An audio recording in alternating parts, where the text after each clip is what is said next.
So when we talk about something like gender inequality, I feel like a lot of people try to take a category of problems like that and they try to simplify these complex problems into a simple solution. And I feel that that never works. So I'm very aware that gender equality completely 100% is probably just a dream. I don't think that we can ever achieve true equality of gender because of how many different complicated issues there are with it. But I do believe that we can find a great point of compromise that helps as many people out as we possibly can, and that's what I want to strive for. I want to try to strive for having gender equality as much as we possibly can make it.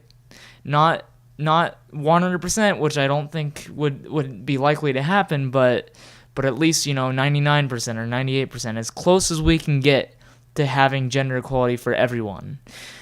And so when we talk about simple solutions to these kinds of problems, I don't think that really exists, but I think a starting point that's simple enough is trans rights. And when I talk about trans rights, here's the thing. I think that trans rights are kind of a very important piece of gender inequality. So I'll use trans women as an example because I am one. Trans women have to deal with discrimination, harassment, all these different things.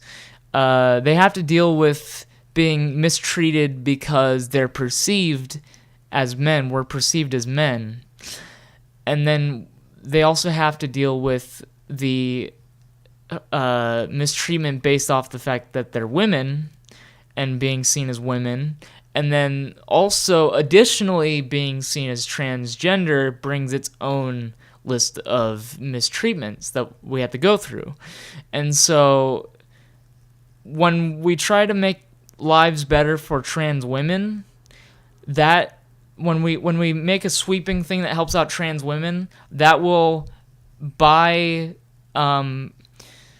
proxy, it will help men and it will help women and it'll help trans women. Now, I use trans women as an example, but I think all trans rights are important. I think non-binary and trans man rights are important too.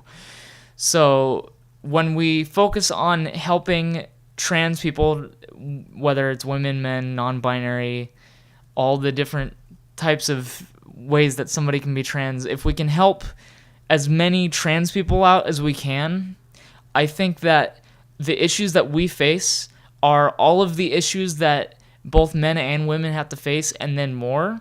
And so I think that if we focus on trans rights and trying to help trans people out, I think it will also benefit, in the long run, it'll help benefit cis people as well. And so I think trans rights really matter because that is the main area where gender inequality is the most hurtful. Women have it harsh, but they have to face cis misogyny, and then trans women have to face trans misogyny, which is its own separate set of problems. And so when it basically, we have all of those problems of sexism and discrimination and mistreatment, and then more.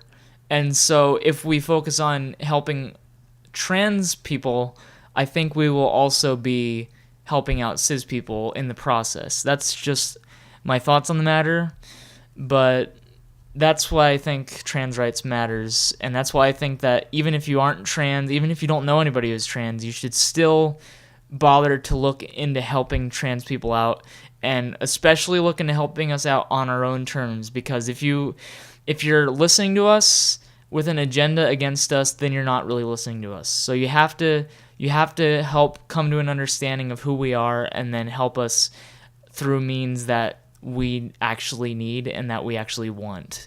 So that's just what I think would be the best for moving forward with, feminist movements and rights for anybody of any gender who deals with any discrimination. I think that if we cover trans rights, I think that's the easiest starting point for helping out a whole host of problems that we face.